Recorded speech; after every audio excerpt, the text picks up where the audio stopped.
Olá, pessoinhas do YouTube, tudo bem com vocês? Gente, voltei, mas eu não voltei sozinha, tá? Voltei com esse livro aqui maravilhoso chamado Dom Casmurro, ok? E assim, gente, esse livro é bom tanto pra você que já leu várias e várias vezes e gosta de ver resenhas sobre outros pontos de vista aqui no YouTube, e é bom pra você também que é estudante aí do ensino médio, tá na fase aí do vestibular, porque é um dos livros que mais cai nos vestibulares, tá? Que tem mais questões. Enfim, não só ele, né, Dom Casmurro, como outros clássicos machadianos, que é o Memórias Póstumas de Brás Cubas e também o Quincas Bom, ok? Então, gente, esse clássico aqui de Dom Casmurro, né, ele foi escrito ali no século XIX, né, mostrando ali as vertentes ali da alta sociedade do Rio de Janeiro, e ele é um livro que ele tem um estilo literário realista, tá? Esse estilo literário realista, ele é caracterizado por não romantizar a história. Não pense que você lendo Dom Casmurro, você vai encontrar um livro de romance onde vai ter um final feliz, porque você vai se frustrar, porque não é isso, tá bom? É um livro que você vai ver o lado obscuro do amor, que é o ciúme, a possessão, o ódio, o rancor, homicídio, suicídio. Enfim, é um livro assim que parece ser aquela coisinha maravilhosa, um romancezinho da Disney, mas não é, tá bom? Enfim, esse livro, gente, ele é escrito, né? Ele é todo escrito pelo narrador personagem. Então, a própria pessoa que narra é a própria pessoa que escreve o livro, que no caso é o Dom Casmurro, tá? O Dom Casmurro, ele decide escrever esse livro, né? Quando ele tá no momento da vida dele, né? Até então, com os 55 anos, ele se sente um pouco inútil, tá? Ele se sente um pouco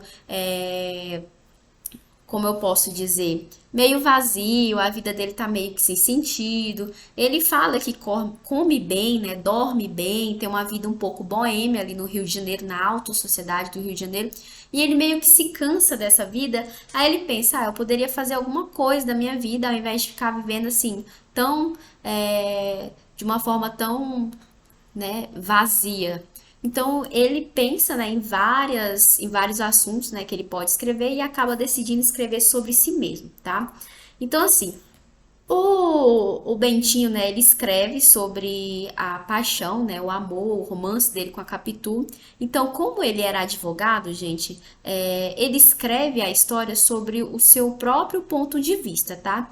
E muita gente, né, que leu o Dom Casmurro fica pensando, nossa, será se realmente traiu ou não traiu? Realmente tem aquele debate entre os colegas que já leram também.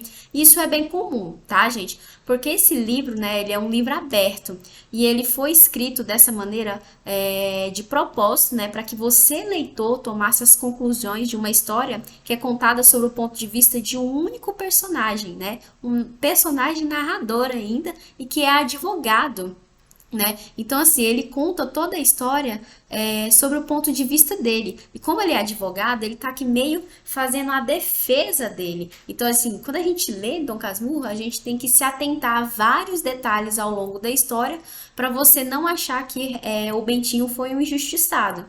Porque tem várias partes ali na história que mostra que ele é um doido, psicopata e obsessivo, né, pela Capitu. E muitas vezes a gente acha que ele foi um injustiçado, que ele é a vítima da história, e não é isso, tá? E se for, se você achar que é isso mesmo, aí é coisa sua, né? Isso aí já é um problema seu, porque assim, cada um interpreta da maneira que achar melhor, tá? Por isso que ele é um livro aberto. Dom Casmurro deixou a gente livre para escolher ali um final que fosse mais agradável a nós mesmos, ok? Então assim, gente, o primeiro capítulo, né, ele gira em torno ali da trama, né, entre o amor de Bentinho e a ida dele ao seminário. Para a gente entender melhor, o Bentinho, antes mesmo dele nascer, a mãe dele havia perdido um filho, né? Um filho, e ela ficou muito chateada com isso e ela acabou fazendo uma promessa que o próximo filho que ela tivesse, fosse homem, e se fosse um rapaz que tivesse bastante saúde, ela ia ordená-lo como padre, né? Quando ele tivesse ali uma idade certa. E aí veio o Bentinho, né? E ela acaba deixando de lado essa promessa por vários e vários anos, né? Até então, o pai do Bentinho já tem até morrido, né? E ela conta essa promessa para algumas pessoas da família, para que ela tivesse testemunha, né? Quando a hora chegasse, e ela não deixasse passar essa promessa que foi tão importante para ela, porque ela era uma mulher bem fervorosa, bem católica, então ela não queria deixar passar. E aí, gente, a trama toda, né, acontece de início no Bentinho, né, agora como Bentinho, não mais como no Casmurro, aos 15 anos, escutando uma conversa ali atrás da porta, atrás da cortina, se eu não me engano, entre a mãe dele, que é a Dona Glória, e o José Dias. Gente, José Dias é um personagem bastante importante nessa história. Ele é um agregado da casa. Eu gosto de falar que ele é uma espécie de mordomo, só que não remunerado, porque ele mora de favor na casa e tal. Só que ele dá pitaco em tudo, na vida de todo mundo. Só que todo mundo ouve ele, tá? A família do Bentinho é uma família muito aberta, uma família assim muito boa, acredito eu. O mais chato de lá é o José Dias e ele nem faz parte da família. Enfim, aí até então o Bentinho tá ali escondido de trás de uma cortina, de trás de uma porta, escutando a conversa entre a sua mãe, né, e o José Dias. E o José Dias acaba lembrando a mãe do Bentinho dessa promessa. E ele faz um alerta para ela. Se eu fosse a senhora, eu colocava logo ele no seminário antes que ele, né, comece a não querer ir mais por causa da gente do Pádua. E, gente, a gente do Pádua, né, que ele fala, é a família de Capitu, tá? Então, assim, o José Dias, ele dá a entender que se ela não colocar o Bentinho logo no seminário, ele vai acabar ficando apaixonado pela Capitu, né, que era a filha do Pádua, ficando apaixonado por ela, e isso ia dificultar a ida dele ao seminário. Então, ele faz essa alerta para ela e ela meio que não, que deixa levar, ela não se importa muito com esse alerta que ele faz para ela, não. Enfim, né, gente? O José Dias, em vários trechos, ele vai se mostrar muito preconceituoso contra a família de Capitu, porque a família da Capitu é uma família pobre. Então, assim, tem uma parte mais à frente aí no próprio livro que ele pede pro Bentinho não sair com o pai da Capitu, porque quando ele era mais novo, ele poderia se passar por um serviçal dele, mas agora que ele já estava com 15 anos não seria mais bem visto ele andar com o pai de Capitu ou com a própria Capitu, porque a família dela era pobre, gente, já tinha essa diferença social aí, só que isso nunca pareceu afetar o Bentinho ou a família dele também, apenas o José Dias que morava de favor ainda, tá? Ele era pobre e julgando outra família pobre, então não dá muito para entender. Ou era a mente dele mesmo que era muito preconceituosa com essa questão social, para ele fazer muita diferença, tá? Enfim, gente, a trama gira em torno dessa questão amorosa dele e sobre a ida dele ao seminário. E ao ouvir essa conversa, né, o Bentinho meio que se desliga, né, na parte dele ir pro seminário e fica atento à parte dele namorar com o Capitu. Porque como ele tinha 15 anos, ele sabia que tinha alguns sentimentos pro Capitu, mas ele não sabia interpretar como. E o José Dias, ele acaba fazendo isso por ele, tá? Porque assim, ele era criança, ele não sabia muito bem o que que era amor, paixão, essas coisas. E ele meio que começa a pensar, nossa, eu acho que realmente eu amo a Capitu, mas será se ela me ama também? Então já começa uma insegurança aí do Bentinho em relação a Capitu, tá? Já é um estalo, assim, um start pra gente ficar atento na história. E aí, com essa insegurança, uma tarde ele vai na casa dela para tirar a conclusão de que realmente se realmente ela ama ele também, se é recíproco, né, a paixão dos dois.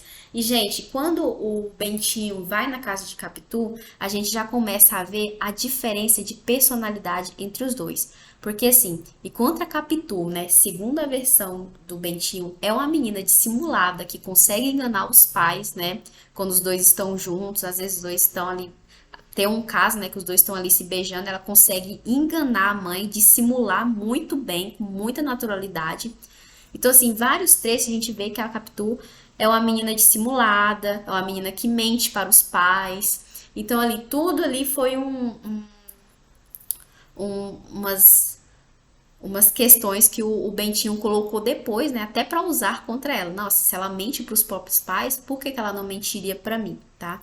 Então, gente, aqui nessa parte, né, que quando o Bentinho vai tirar a prova se a Capitu gosta ou não dele realmente, ele chega lá na casa dela, ela tá rabiscando um muro, e ele tenta olhar, ela não deixa, com bastante vergonha, até que ela cede e ele acaba olhando. Aí o muro, né, fala por ela mesma, tá escrito Bento e Capitulina. Então aí ele entende que ela também ama ele, né? E aí o pai dela acaba pegando os dois no flagra, e a Capitu, como eu disse, ela consegue sair das situações muito bem. Ela é uma menina dissimulada, ela é uma menina muito esperta para a idade dela. Ela tá até então com 14 anos, é a diferença de um ano de idade entre eles. Tem outra situação também que a mãe deles quase, a mãe da Capitu quase pega os dois, né, se beijando, e a Capitu assim consegue se sair, né, da cena totalmente assim e virar a cena totalmente a favor dela, né? E o Bentinho era um menino assim, digamos, né, ele mesmo diz que ele era um menino mais inocente, ele era mais recluso, ele era mais calado, ele não sabia dissimular tão bem. A Capitu não, era a menina muito mais esperta e muito mais à frente das coisas do que ele. Ela realmente pegava firme em algumas questões que ele não sabia resolver, né? Até mesmo a gente sempre fala que as mulheres amadurecem, né, mais rápido que os homens, e nessa questão eu posso até dar razão mesmo a essa frase, porque em relação a Capitu e o Bentinho, realmente dava pra ver que a Capitu era uma menina muito mais à frente do que ele, ok? E, gente, toda a trama realmente gira em torno dessa paixão. E aí, até que o Bentinho ele já tem a prova, né, que a Capitu o ama. Só que aí ele tem a difícil missão de contar pra ela que ele tem que virar padre, que ele tem que ir pro seminário. E aí, quando ele conta pra Capitu, ele diz, né, no livro que ela ficou branca que nem papel e começou a ficar eufórica, brava e começou a xingar a mãe dele de beata, carola, papa, missas. E aí ele falou que nunca tinha visto tão brava daquela forma, sabe? E aí ela passou esse momento de euforia, ela começou a refletir. E a Capitu era uma menina que ela gostava muito de pensar nas coisas antes de dar um passo, tá? Ela nunca dava um passo maior que a perna. E aí ela começou a pensar, até que a própria Capitu, aos 14 anos, dá toda a ideia de como o Bentinho pode fugir dessa situação. Gente, uma menina de 14 anos. Então ela resolveu trazer o José Dias, que odiava ela, pro lado deles, e ela pediu para que o Bentinho conversasse com o José Dias, né? E falasse que ele não quer ser padre, mas que ele queria estudar direito em São Paulo. Gente, até essa ideia de estudar direito em São Paulo foi tudo ideia da Capitu. E ela pede pro Bentinho lisonjear ele, que o José Dias é um cara meio egocêntrico, ele gosta de elogios e tal. E ela pede para ele tirar todas as dúvidas que o José Dias tem em relação a ela, em relação à relação dos dois, para que não levante suspeitas, né? Então ela pede pro Bentinho ir lá conversar com o pai, conversar com José Dias, né, para poder se livrar do seminário. E ela mesma também dá outra ideia de que ele tem que ir para o seminário, ao menos para tentar, né, fazer a vontade da mãe, para ele não se revoltar contra a mãe, não se revoltar contra a família, para não levantar nenhuma suspeita entre os dois, para fazer realmente o que tem que ser feito no seminário. E depois ele partir para São Paulo estudar direito, tá? Então, assim, a Capitu realmente ela pensou muito rápido, gente, muito rápido mesmo nessas questões. Aí os dois, né, resolvem fazer uma promessa, né, lá na casa de Capitu, de que independente se esses planos dessem certo ou não, ele se casaria um com o outro, tá? E realmente, a Capitu pensou num plano assim que salvou o Bentinho, né, de virar padre. E o Bentinho realmente não conseguia pensar nesses planos, né, porque ele era muito mimado, ele era filhinho da mamãe, então ele não pensava assim sobre ele não tinha ideias, né, para poder fugir disso. Ele queria ou enfrentar a mãe dele e sair daquela situação, ou ficar recluso e ir mesmo para o seminário. E a Capitu não, como era uma mulher de caráter mais forte, mais reflexivo, é, ela decidiu entrar numa questão, né, que nem era dela, né, para poder se casar com o próprio Bentinho. E, gente, o próprio Dom Casmurro, ele descreve a Capitu, né, com uma certa até admiração, que a gente vê em algumas páginas, né? Frases como, Capitu isto é, criatura muito particular, mais mulher do que eu era homem. Ou, como você pode ver, bom leitor, Capitu aos 14 anos tinha ideias muito avançadas para a sua idade. Ou Capitu refletia, a reflexão não era coisa rara dela. Então, assim, dava pra ver que ela era uma menina muito esperta, era uma menina que realmente decidia as coisas, né, ali na relação. E acabou que deu tudo certo, gente. O Bentinho parte pro seminário, né? E realmente não levanta ninguém, né? Fica desconfiada ali do namorico dos dois, que eles têm uma promessa de se casar um com o outro. E eu até entendo a Capitu ter sido tão cautelosa, porque assim, ela era de uma família pobre, gente. Não adianta negar, né? O próprio livro já deixa ali claro que a família dela era pobre, né? E tinha, querendo ou não, tinha um certo preconceito ali, porque uma classe mais baixa, né? O rapaz tinha que casar com a menina ali na mesma classe social de que ele. Então, assim, a gente até entende, por ela ter sido cautelosa, que talvez ela teria medo ali da família dele se revoltar contra a família dela. Então, realmente, ela teve todo um cuidado ali sobre esses planos para que não se recaísse sobre ela. Não recaísse sobre ela. Então, assim, gente, dadas as reflexões aí do Bentinho, ele parte pro seminário, né? E lá ele fica um tempo triste, com saudade da Capitu. Inclusive, tem uma parte lá que é que o José Dias vai visitar o Bentinho, né? E o Bentinho cai na besteira de perguntar sobre a Capitu, como que ela tá, se ela tá bem. E o Bentinho, ele conta que todos os dias ele chora de saudade da Capitu, que todo dia é um inferno viver sem ela. E aí ele pergunta pro José Dias, e a Capitu, como que tá? Aí ele fala assim, ela anda feliz como sempre, alegre e vivendo a vida dela, não sei o quê. Aí ele solta uma frase assim, aquela, enquanto não pegar um peralta da vizinha pra se casar com ela, aí coloca umas reticências. E aí o Bentinho ele já tem uma crise, um acesso de ciúme dela e que, né, mais tarde vai se concretizar, né, quando ele vai na casa dela e os dois estão ali conversando na porta na casa dela. E aí passa um rapaz a cavalo, né?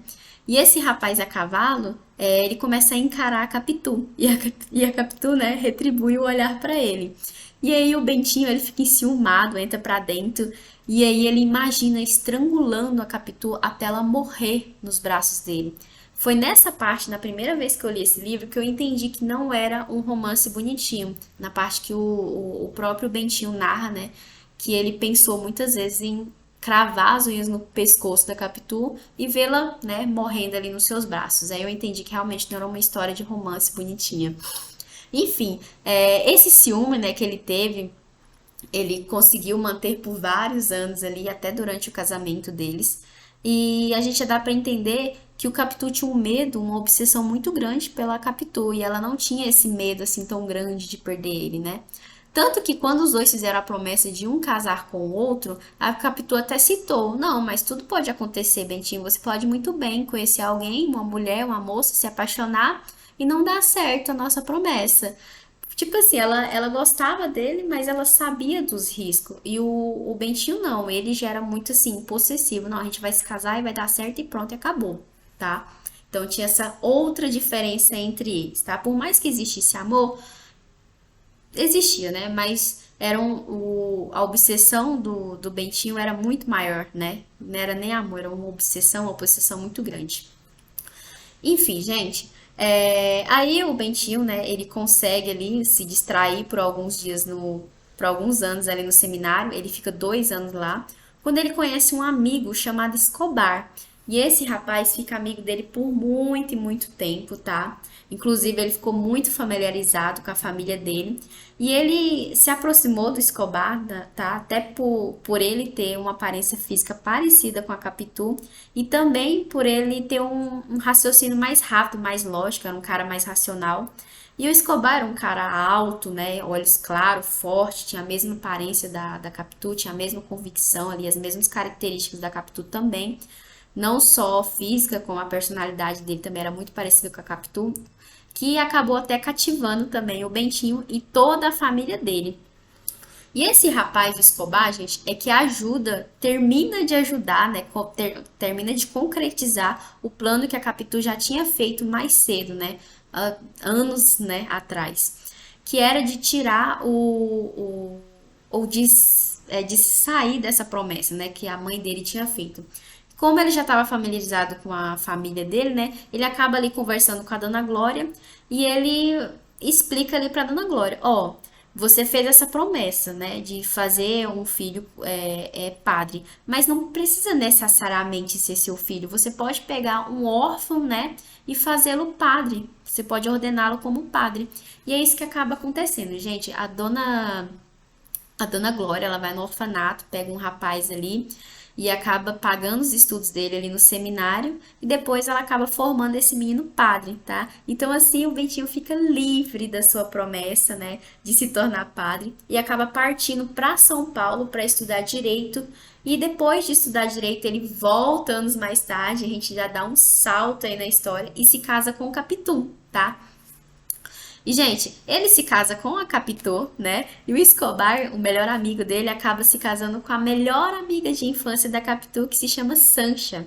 Então, assim, fica um quarteto ali, são dois casais que se tornam muito amigos, muito chegados. E ali o casamento vai muito bem, o Bentinho conta que ele é feliz com a Capitu, os dois se dão muito bem. E aí chega um ponto que algo falta na relação deles, que é um filho. Eles já estão há mais de 3 anos casados e ainda não surgiu um filho ainda para eles. E até que então, né, a Capitu engravida, né, e ela acaba colocando o nome do filho dela de Ezequiel, que é o primeiro nome do Escobar, tá? Ezequiel.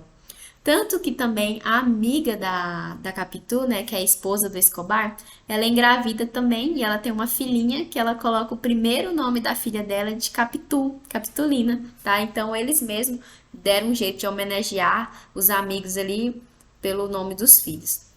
Ok? Até então o casamento vai muito bem, tá? Até que o menino, né, o Ezequiel já tá entre seus 7 e 8 anos e o casamento, né, vai tudo bem, de vento em popa.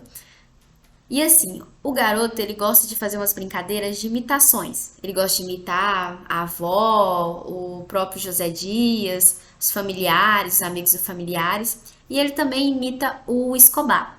Só que o Bentinho, como ele tem uma cabeça meio, né, desregulada, falta um parafuso a menos na cabeça dele, ele começa a notar que ele faz todas as imitações perfeitas, mas quando ele chega no Escobar, fica idêntico. É como se ele estivesse vendo o Escobar criança. Então, assim, ele vê aquela imitação e começa a desconfiar da paternidade dele, se a criança é filho dele ou filho do Escobar. Então, isso vai minando na cabeça dele e acaba que, por meio desse ciúme, o casamento dele e da Capitu vai desabando, né? Ele começa a falar que os dois já não se dão tão bem, os dois brigam por tudo, briga quase todos os dias, então o casamento já não vai bem. Isso se concretiza quando o Escobar morre. Depois que o Escobar morre, aí que tudo desanda mesmo, tá? O Escobar, ele gostava muito de nadar a céu aberto, aí um belo dia ele acordou e foi nadar, né? E foi pego de surpresa por uma tempestade e ele acabou falecendo, né? E ali no velório dele, a Capitu, que era uma mulher muito alegre, muito feliz, ela tá muito triste, né? Mas é óbvio, gente, era o melhor amigo do marido dela e da família dela, né? Era casado com a melhor amiga dela, não tinha como ela ter outra atitude. E aí o Bentinho fica com ciúmes, porque ela tá chorando e olhando muito pro cadáver, e ele começa a sentir ciúme, né? E ali, quando ele vai no velório, ele já fica aliviado do Escobar ter morrido, né? Porque ele acha que realmente a Capitu ficou com o Escobar e que o Ezequiel é filho dele. Então ele fica minando essa situação, essa traição, suposta traição na cabeça dele. E aí, como o Escobar já morreu, ele começa a desejar a morte da própria mãe e do filho, né? Aí ele tenta, ele pensa em várias formas, ele pensa em se suicidar, ele pensa em matar a Capitu, ele pensa em matar o próprio filho dele. Ele não pensa, gente, ele tenta matar o próprio filho dele, né, que é o Ezequiel. É uma das cenas mais fortes que eu vi, que ele tenta dar um café envenenado pro menino. Só que aí ele acaba desistindo da ideia e ele acaba optando por se separar, porque ele não queria um escândalo. Assim, se separar entre aspas. Ele opta por mandar tanto a Capitu quanto o Ezequiel para a Suíça, tá? Porque como eu, né, já até falado mais cedo, ele era de uma família rica, né? A mãe dele era senhora de escravos, o pai dele era deputado. Então, assim, gente, a reputação era algo que era muito relevante para ele. Então, ele não poderia acabar com essa reputação, né, por causa de um divórcio. Então, ele opta, né, por mandar a mãe, né, a Capitu e o filho, o Ezequiel, para a Suíça para não terem ali atritos ali na sociedade. Então, ele envia os dois, né, para a Suíça, né? E tanto que a Capitu escreve várias cartas apaixonadas, pedindo para ele visitar ela. E ele sempre fala para as pessoas ali, para os amigos, que vai visitar a Capitu. Só que ele não vai visitar a Capitu. Ele foi várias e várias vezes para a Europa e nunca foi visitar a Capitu e nem o próprio filho. Eu acho isso muito triste, gente. Todas as vezes que eu li essa parte, eu fiquei muito triste, porque eu pensava no menino, coitado. Então, assim, gente, a gente vê que não é uma história muito bonita, não é uma história muito romantizada. E o Bentinho, ele sempre pensa que ele só vai viver feliz quando os dois morrerem. Até que eu acho que ele desejou tanto a morte dos dois que a Capitu acaba falecendo primeiro e depois o próprio filho dele falece, o Ezequiel, anos depois, né?